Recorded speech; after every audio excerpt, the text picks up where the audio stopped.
Heyo, and what is up, gang? Thank you for checking out Sledgehammer TV tonight. You know, just before we sat down to record this review for you guys, Pro Wrestling Insider is reporting that just 40 minutes before showtime at 7:20 p.m., the devil himself set foot in the Thunderdome, and he took one look at the script that his team gave him, and he laughed, ha ha ha ha ha, I don't think so.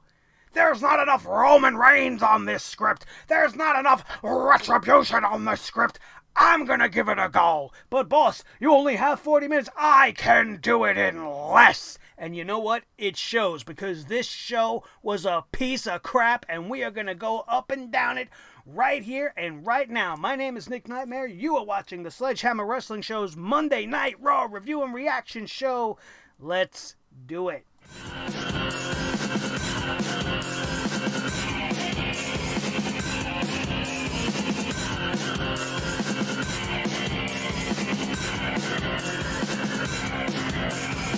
Sledgehammer Wrestling Show.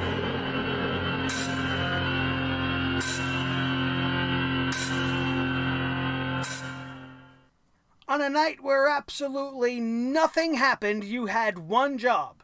The very highly anticipated debut of former NXT champion Keith Lee to the main roster was hyped all weekend long. So everybody was going to tune in to see what this guy was all about, or if you're like me, you're going to tune in to see Keith Lee, Limitless Keith Lee, make his mark on the WWE main roster. But that's not what happened here. What happened here was very much Vince McMahon NXT Call-Up 101. We're going to take this thing that you love from NXT, we're going to bring it here, we're going to change it in a whole bunch of ways that's going to make you angry, and we're going to expect you to just go along like nothing has happened at all. You see, they took Keith Lee and they took his theme music away. That awesome music he had from NXT. They even used a fraction of it in this new song, but the mixing team in the audio team from the WWE, they're awful at music. They're terrible at music. They didn't even blend it in nicely. We had the whole bask in his glory, bum, bum, bum, bum, bask in his glory. And then we got some weird generic Brock Lesnar sounding theme that you could have gotten right out of the 2K19 Creator Wrestler library. It was awful. And then they changed up his gear. They made him come out in some kind of a dress.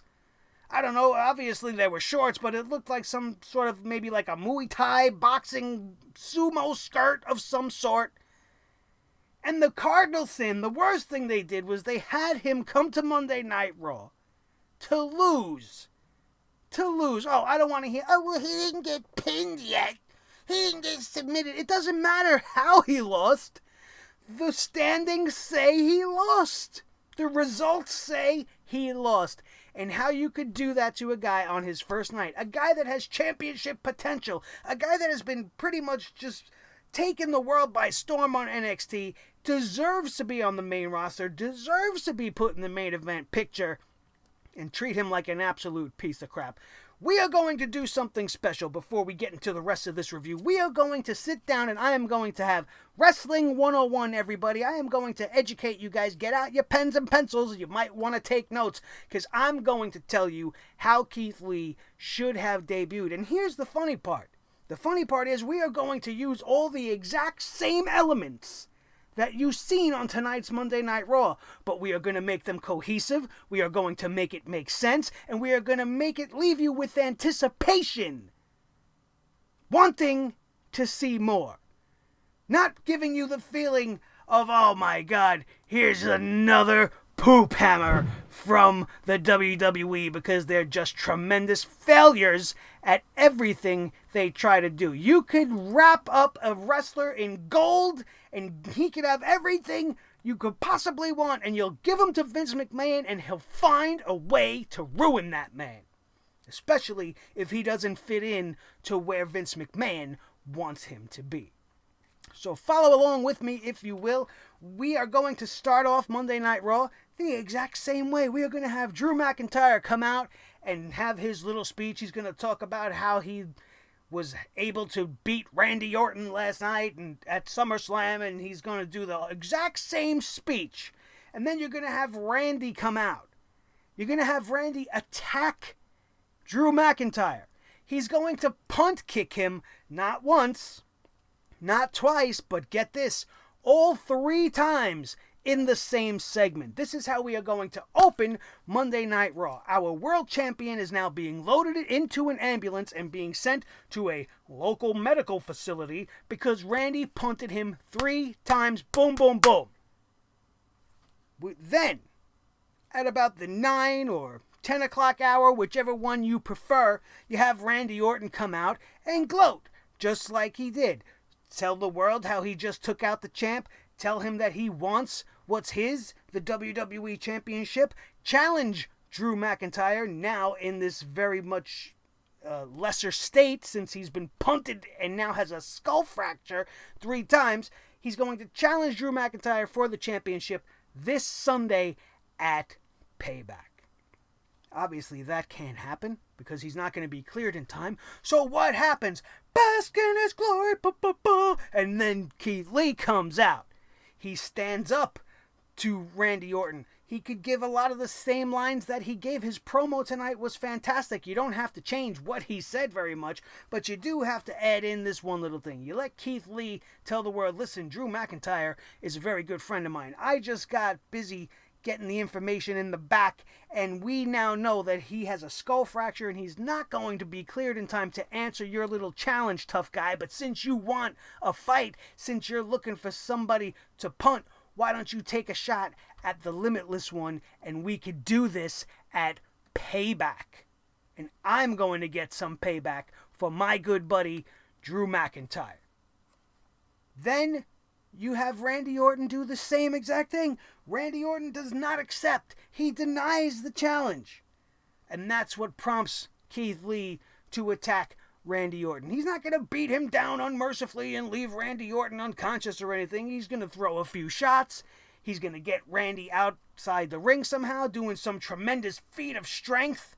Maybe a gorilla press slam, throwing him onto the outside. Or maybe he just scares the shit out of Randy Orton by bending or breaking a steel chair or something like that. Something superhuman that would get Randy Orton to make that face like, oh man, this guy wants to kick my ass. And then you have Randy Orton trying to be Mr. Tough Randy Orton go, you know what, big guy? I'll take that challenge. I will see you this Sunday because I'm not scared of you. You are not limitless to me. I am the legend killer, and I am going to kill the legend of Keith Lee before it has even begun. And then we're off. And then at Payback, Keith Lee has to beat Randy Orton. That's how you make a superstar. That's how you get people invested in somebody. You don't have him show up with some weird music in some different outfit, losing by disqualification because his good friend came out to interfere in his match, only getting punted in the head for a 3rd time for his troubles anyway. And then you're going to have Keith Lee come and try to challenge Randy Orton for a match this Sunday to get revenge for Drew McIntyre. They did it all ass backwards. They turned one segment, or 2 segments here rather, into about 4 segments. We have backstage interviews with Randy, backstage interviews with Keith Lee, backstage interviews with Drew McIntyre. Even though he was punt kicked twice in the head, this guy's standing around in the back and he's looking for more. He's coming out wanting to beat Randy Orton's ass right now. Who cleared him after 2 punts? Now, we should be able to believe this because we saw Shawn Michaels get punt kicked to the head, and a 50-year-old Shawn Michaels got to his feet after 1 kick. So I could believe that Drew McIntyre gets to his feet after 2. But going out there and challenging him, the WWE medical staff allowing him to do that, it makes everybody look asinine. And you know who it made look the worst? Keith Lee. Because you had him come to Monday Night Raw and just used him as a pawn to further the Drew McIntyre, Randy Orton feud, to get it to Sunday, or to get it past Sunday, without having us have a rematch between Drew and Randy in between. I don't understand. You didn't seem to have a problem booking Sasha Banks and Asuka in consecutive matches one night after the other, and then having Sasha Banks lose twice. Why can't Randy Orton lose twice in a row on pay-per-view and on TV? I don't understand the rules, but neither does the WWE. See, I wrote that all out. It's right here. It's right here on the paper, right? Because I have a better wrestling IQ and a better wrestling mind than the man that has given birth to the biggest wrestling company on the planet. And just because you're the biggest doesn't mean you're the best. And this Monday Night Raw is proof of it. Let me know what you guys thought about my idea down in the comments below as we get to our official review of Monday Night Raw. And we are going to wrap this up as quickly as possible because nothing of importance happened on this show. Aleister Black returned, dressed up like Patchy the Pirate. You have him off TV for weeks because he got his eye punctured in by Seth Rollins. Is he going to wear this eye thing forever? Or are we going to have some sort of a magical surgery or something at some point? I don't understand. What are we doing with Aleister Black? I don't mind Aleister Black versus Kevin Owens as a future program. Aleister Black showed up on the Kevin Owens show looking like Paul Burchill, getting pissed off at Kevin Owens for no reason, pretty much. Kevin Owens is pretty much just asking the guy, hey, what's been going on with you? What are you doing? And then he just like spazzes out, goes to his knees on the floor, and then Kevin Owens is all concerned. Oh, what's the matter with you? And then he gets Black Mass kicked in the face, and now we're going to have Aleister Black versus Kevin Owens. That's a great matchup. But the way they went about starting this off is ridiculous. I don't understand the whole we're going to sell the eye thing, and we're going to have him coming out looking like Captain Hook. I don't get it. Everybody's walking around with fucking one eye in the WWE, and it's starting to get ridiculous. Is this what they're going to do now? I don't know. But it definitely wasn't good, just like the whole of this show was not good. The entirety of this show from start to finish was absolutely awful. Awful. So we talked about the opening segment where Drew McIntyre had his promo. He got attacked by Randy Orton. He struggled to get back to his feet after the break, after 2 punt kicks like we talked about, but he kept telling everybody, I'm fine, I'm fine. Okay, great. Why don't you still go get checked by the doctor, dopey? That would be a logical way to write this thing, but logic is lost in the WWE. You know how else I know that? Because we had a segment with Nia Jax. Nia Jax with her rainbow bright hairdo, standing in the back, talking to Sarah Schreiber, screaming in her ear unnecessarily, talking about how she's back from suspension now. And she gets confronted by Shayna Baszler. These two have been going at each other for the last 2 weeks. I haven't been the biggest fan of it. I think it's a waste of Shayna Baszler's time, and it continues to be a waste of her time because get this, after weeks of Nia Jax antagonizing, poking fun of, and attacking Shayna Baszler, including their little face-off in the underground, WWE decides we're going to team these two up. And we're going to do so in an underwhelming, unmeaningful fashion. We're just going to have them decide, hey, we're friends now. What? Shayna Baszler should be looking to rip Nia Jax's head off.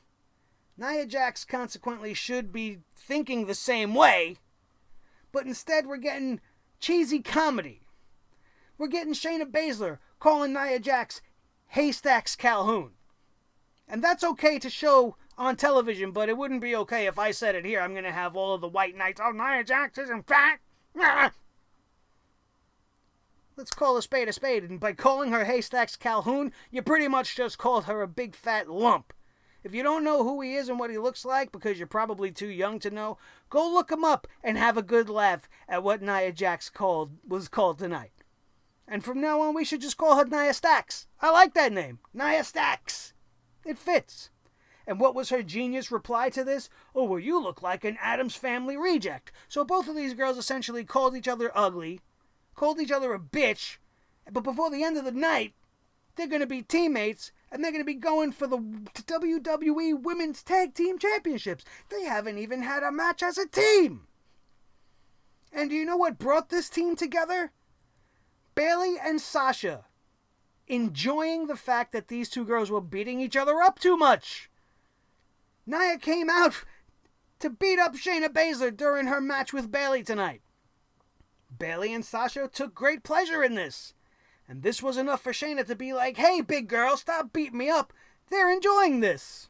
We should beat them up instead. What kind of nonsense bullshit is that? No incident, No inciting moment. They just stopped fighting and decided we're not going to fight anymore. We're over it. I like your blonde hair curls. Your rainbow hair curls. Oh, I like your extremely dark gothic makeup. Let's go get them. And let's go after the championship while we're at it. Let's do it on Sunday. For payback. What the hell are they getting payback for? Talk about terrible. Shayna Baszler beats Bayley via disqualification in 4 minutes and 30 seconds thanks to Nia Jax getting involved. This was really, really bad stuff. Really bad. It just made everybody look completely asinine. Nothing made sense at all. And the women's division stole the show last night, but tonight it was just a bunch of nonsensical, illogical booking that put all of these great athletes in some of the dumbest positions I've seen on Monday Night Raw. We already glanced over KO's Kevin Owens show with Aleister Black, where Aleister Black turned heel. I guess that's the thing to do now. Everybody's turning heel. Everybody thinks Roman is a heel. And even if they turn him into a heel, what the hell's he going to do with a show full of heels? I don't understand this company. You know how they followed up this genius segment with the women? They gave us a fatal four-way for the, hey, look at me, I'm a clown, I don't give a shit about this gold-plated avocado-colored championship belt that looks like a friggin' 45 record. I don't care. I don't know why these guys care. Akira Tozawa defeated Shelton Benjamin, Cedric Alexander, and R-Truth in a match that took less than 2 minutes. Why are we booking these things? Is it absolutely detrimental to the show that we see these 4 individuals if you're not going to do anything important with them? Because it's not. It's not. This was a waste of everybody's time. The ninjas got involved, which helped Akira Tozawa win. Whoopity-doo. Who's going to win it next week? Shelton Benjamin will get it back. Cedric Alexander will get it back. He was the 24/7 champion for what, a week? 2? Does it matter? Does it mean anything? No. The first hour made me want to kill somebody. Randy Orton came out at the start of the 9 o'clock hour. He says he does what he wants to whoever he wants. And what he wanted, he didn't get to accomplish at SummerSlam. He's going to beat... He told everyone he was going to beat Drew McIntyre, but he failed to do so. McIntyre then gave him the opportunity earlier in the night to punt him in the head, and Randy Orton did it. Orton was pissed that McIntyre offered him the rematch out of pity. Orton called himself the Legend Killer and put himself over until Keith Lee came out. Keith Lee's promo here was fantastic. I thought it was the first step in the right direction, even though the music was wrong and his silhouette was wrong because they gave him this ridiculous outfit. I was into the promo. The man is well educated. He has a great way of speaking, and he commands respect on the microphone. I love the promo he gave. Outside of that, everything else was just an underwhelming way to bring the limitless Keith Lee to Monday Night Raw. And that's why I so desperately want to see what the original plan was for this man, because this couldn't have been it. This had to have been changed in one way or another. We had more bullshit with the Bachelorette girl. Who gives a shit? Why is this girl still on WWE TV? She's standing in the back playing eye candy for Angel Garza and the Viking Raider Warrior Raider Raiders are done being tag team guys. They want to fight in the fucking underground and be lovers. These were Viking Raiders, War Raiders. And now they're comedy shtick, and it sucks. And this girl has gotten more TV time on Monday Night Raw than Kevin Owens has cumulatively in the last few weeks. I've seen more of her than we've seen of Bianca Belair, that's for sure. And that's a sin. That is a straight up sin. Speaking of Bianca Belair, her husband, Montez Ford, one half of the WWE Tag Team Champions of Raw, defeated Angel Garza tonight in less than 5 minutes because Angel Garza is dead. Who's going to care about Angel Garza if he goes on his own and is losing still? This is just an extension of the dead tag team division. Andrade's got no momentum. The Street Profits are the champs. They got no momentum because they got nobody to fight. You don't see any tag teams anywhere, do you? Oh, no, they had to bring the Viking Raider Warrior Raiders back because there is nobody else. But he really just wanted to give a turkey leg to the stupid Bachelorette girl who shouldn't have been out there to begin with. Ridiculousness. All over tonight's episode of Monday Night Raw. We had a 6-woman tag match. This is where we got to see Bianca Belair because she belongs in the Riot Squad, right? She's not one of the best female heels that we've seen in NXT. She doesn't have that Sasha Banks boss flair to her. Naturally, you would want to put her on the babyface side with two gothic punk white girls who have absolutely nothing in common with Bianca Belair and just is retarded. It's just being booked to be booked. And while I am grateful to see her on the show, having her be the only reason why the Riot Squad wins anything is also a terrible thing. It doesn't help Ruby Riott. It doesn't help Liv Morgan. We're watching two separate feuds in one 6-man tag, which is actually appreciated by me because at least the 6-man aspect makes sense. You got Bianca and Zelina feuding, and you got the Iconics and the Riot Squad feuding. But where the hell was Bianca Belair last night? Zelina Vega was out there during the tag team title match. Bianca Belair didn't want to be out there with her husband to gain a little bit of vengeance for this poisoning thing that they're still trying to push. They didn't talk about it at all at SummerSlam, but they wanted to bring it back up tonight. As if it's still a thing.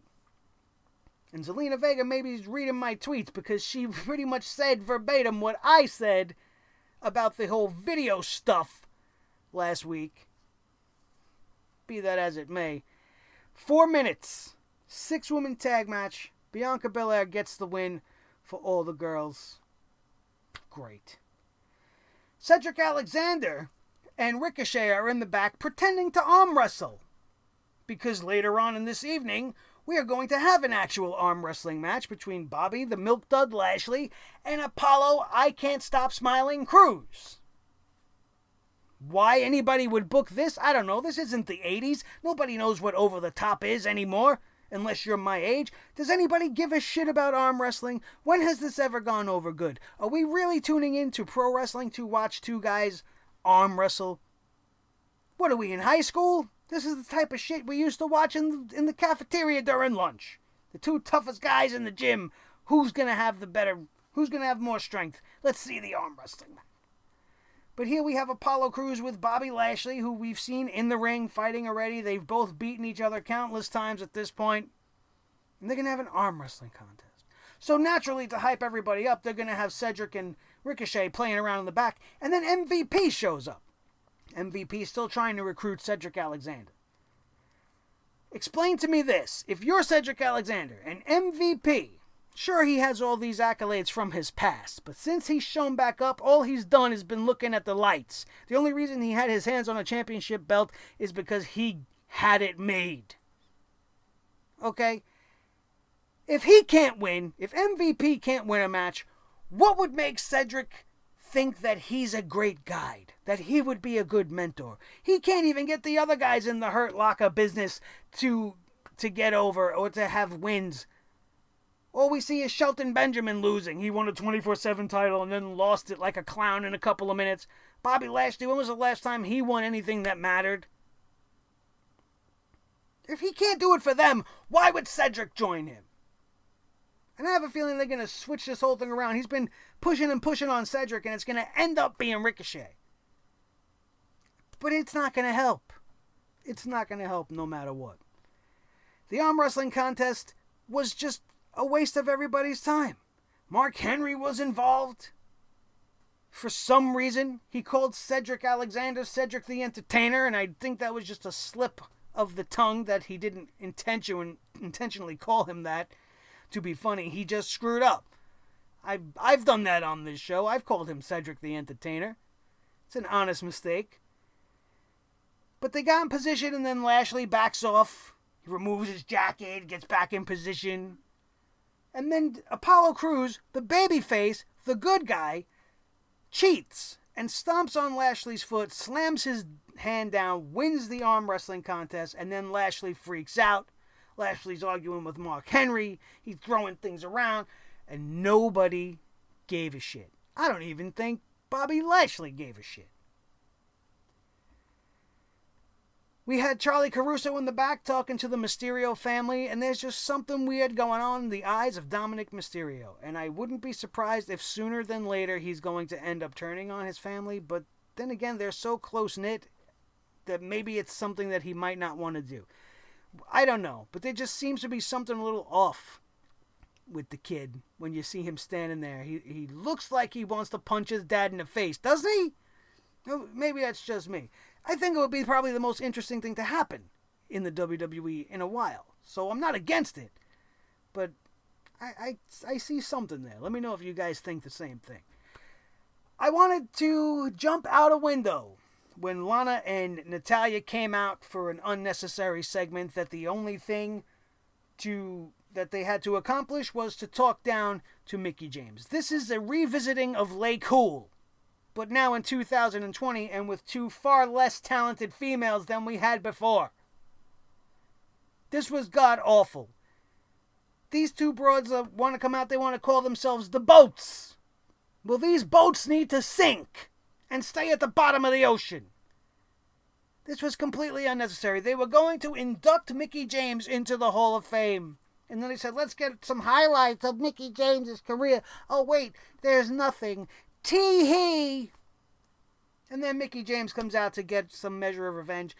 They wanted her to stop and talk. This girl came out, House of Fire, ready to kick some ass. That was the best thing about it. And all I wanted was to see Mickie James just beat the shit out of these two just for being put together and put into a program and being given TV time. I'd rather see Mickie James versus a Ruby Riott or Mickie James versus Bianca Belair. Why are we pushing Lana still? Her husband don't even work there anymore. She has no value as a performer without Rusev. And we don't need Natalya anymore. You've got at least a dozen girls that you had around the ring for the lumberjack match, which was another debacle we're going to talk about, that deserve to be in that spot more than Natalya. She's had her time. She's had championship reigns. She's had main event spots. Time to sail off into the sunset. Teach what you know to the other girls so that they can get better. And give up your spot. I know it's hard to do. But there's too many people waiting in line. Get out of the way. The third hour starts with the Raw Underground, and I didn't watch it. I didn't watch the Raw Underground at all, and it was only made worse by the fact that the Hurt Business was there. Is the whole purpose of the Raw Underground to take guys like Dolph Ziggler and the Hurt Business, guys that are losing constantly, but then they can go to the Raw Underground and kick some ass and make them look tough again? Bobby Lashley was in there throwing Dolph Ziggler around. Dolph Ziggler for a minute had Bobby Lashley down. I'm like, wow, this is going to backfire in a big way, isn't it? And I don't even understand the rules. There's no pinning. I guess you could submit. But apparently matches end when you get thrown out of the ring by your opponent. So this is now the Raw Sumo ground. Not the underground. God-awful shit, you guys. God-awful shit. And this is where it got even worse. Keith Lee came out with his new generic stupid theme music. Wearing his new unflattering outfit. And then came out there and did some impressive things. He did his leapfrog over Randy Orton. He hit him with a shoulder tackle. But then the next thing you know, Drew McIntyre's out there ruining everything before this match can even get going. Now, I might not even be that mad about his interference in this matchup if they would have given these guys 10 minutes to show the world about Keith Lee. Not 5 minutes where half of the match he's selling some shit to Randy Orton. Randy Orton having him in a chinlock on this episode right off the bat is just something you shouldn't be having. You shouldn't be having this match at all. I laid it out to you guys in the beginning. This match should only have been happening on Sunday. And Keith Lee should be winning things. He could have won at Payback thanks to the interference of Drew McIntyre, which doesn't get caught by the referee. There you go. That's the great way to wrap this up. Randy Orton loses, but you have that schmaz finish that, makes him still not lose too much momentum. Because if it wasn't for Drew, maybe Randy Orton could have hit the big guy with the RKO. There's so many better ways they could have went about this. But instead, Keith Lee loses in his first match on Monday Night Raw by disqualification. What an waste. What an absolute waste.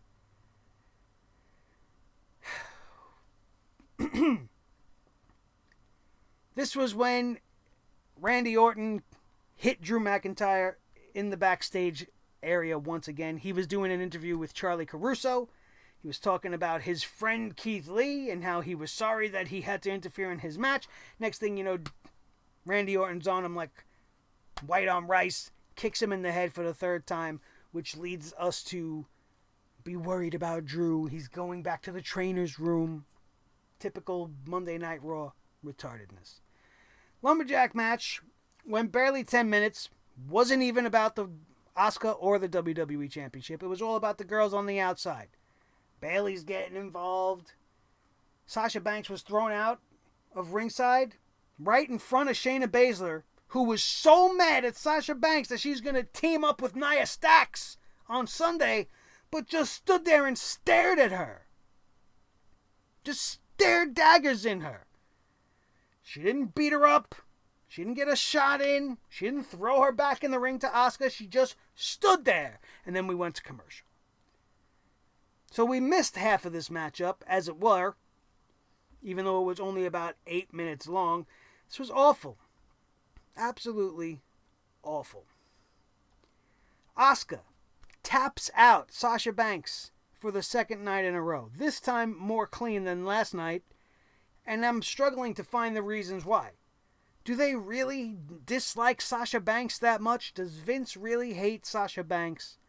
There's no reason to me for this to be happening. Not only did they purposely tell you on air that Sasha Banks has never won a title defense. She's never been successful in the defense of a championship. Every time she wins it, she loses it in her very next match. And now you give her a follow-up match 24 hours after an embarrassing loss like that to make her embarrassingly lose again. And then what, are we going to go to Sunday and then they're going to lose the tag titles? So now Sasha's the 3-time loser in 1 week, but then you're going to put her against Bayley for a championship, right? Holy shit, this was bad. This was absolutely bad. So we go back to the backstage. The ambulance takes away Drew McIntyre. Charlie Caruso says, "Oh, I overheard from the doctors. I was eavesdropping and I overheard that he's got a skull fracture and there may be bleeding in the brain." But Keith Lee was nearby. He came in and he said that Drew McIntyre is one of the toughest men he's ever known and he will be okay. But he can't say the same for Randy Orton. And then the match was made for payback. What a stupid way to go about it. Wasn't my idea better? Huh? Of course it was. We go back to the Raw Underground, so I went to the bathroom to take a shit. And then we got the main event of the evening. Dominic Mysterio makes his second debut of the week tonight on Monday Night Raw, with his father as his tag team partner, taking on Seth Rollins and Buddy Murphy, which ended in a no contest thanks to the interference of Retribution. Now, we'd seen or heard nothing from them all night, and I was actually quite happy about it. They didn't talk about them very much last night. They didn't show up at SummerSlam at all, so I was starting to believe as we were getting towards the end of Monday Night Raw that maybe we're not going to have to see Retribution. Maybe they dropped it because they realized how stupid it is. But instead, they came out and attacked the Mysterios. They let Seth Rollins go. They let Buddy Murphy go. But they attacked the Mysterios. I don't know why. They are, what's the word? They have no vision. There's no point to anything that Retribution is doing. 1 week there's 5 members, then there's 10 members, then there's 20 members. They're cutting apart the ring. They're setting fires outside. They're breaking down windows. And now they're attacking Mysterios. Do any of those things coincide? Do any of those things make sense? Should any of these things be happening? No, no, no, and no. I don't understand it. I really don't. And you would think that maybe we were going to get the reveal. But the longer they drag this on, the worse it's going to get. Because it just keeps being hokey and stupid and nonsensical and without any sort of plan. They don't have a plan. And it's clear to see that it goes right to Vince McMahon. He has no plan. He doesn't know who's going to be in this group. He doesn't know what he's going to do with this group. All he's trying to do is create a sense of chaos around his show, create some sort of an invasion type thing, but he has no idea what the end game's going to be. I've seen some people tweeting online, oh, well, I thought I saw Dominic Dijakovic was one of them. And that may be all well and good, but let's get this over with.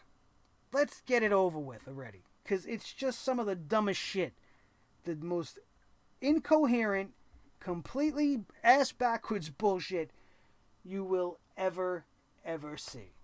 I just can't figure it out. Obviously, they can't either. They can't figure out what they want to do, and that's why it's taking so damn long for them to get to the point. This has just been one of the worst episodes of Monday Night Raw I have ever had to sit through. And don't tell me to take a break. Don't tell me, no, why don't you not watch it anymore? Because that's what I do. That's my job, to watch wrestling and tell you guys everything that was absolutely wrong with it. You don't have to agree. It's fine. We could disagree. You could leave your disagreements in the comment section down below, as long as you do so respectfully. And that's really all I ask. I'm always up for conversation. Some of you guys know that. We talk a lot in the comment section, and I look forward to seeing you guys there every single night. Now that we've gotten to this part of the show, which is the end, I can breathe again, because we don't have to talk about this trash heap anymore, and I can take a few days off until we go to SmackDown, where I am inevitably going to have an aneurysm, because Roman is back with his big dog teeth, taking his big dog shit all over the main event scene once again. And good God, it's something I didn't want to see. I never seen it coming because I didn't want to see it. I don't care if that was the point of the show. Oh my God. Retribution lays out the Mysterios. Boom. And that was Monday Night Raw. Thank you guys all so very much for joining me once again here today on the Sledgehammer Wrestling Show. If you had a fun time here today, if it made you laugh, if it made you cry, if it made you understand why this was a really bad episode of Monday Night Raw, hit that thumbs up button for me right now. Share this video with each and every one of your wrestling buddies all over the wrestling world, especially if they need to know what was wrong with Monday Night Raw. And most importantly, if you are not already a member of the newest, fastest rising faction of the most smartest and knowledgeable and respectful wrestling fans in all of the world, the Sledgeheads of Sledgehammer TV, all you need to do, it's absolutely free, click that subscribe button right now. Make sure you hit your notifications so that you don't miss anything that we do, and every single time we bring the hammer down on some WWE garbage, you will be there to hammer it along with me. My name is Nick Nightmare. This is the team Thor the Sledgehammer, the official Sledgehammer of the Sledgehammer Wrestling Show. His tag team partner, the World Heavyweight Champion of all the microphones in all the world, Mr. Blue the Snowball, the most important member of the team as always, each and every one of you. If you missed the SummerSlam review or anything else this week, it'll be linked in the annotations up above. That, my friends, is going to do it. We are out of here, and we will see you next time right here on your new favorite wrestling show, the Sledgehammer Wrestling Show, only on Sledgehammer TV right here on YouTube.com. Boom.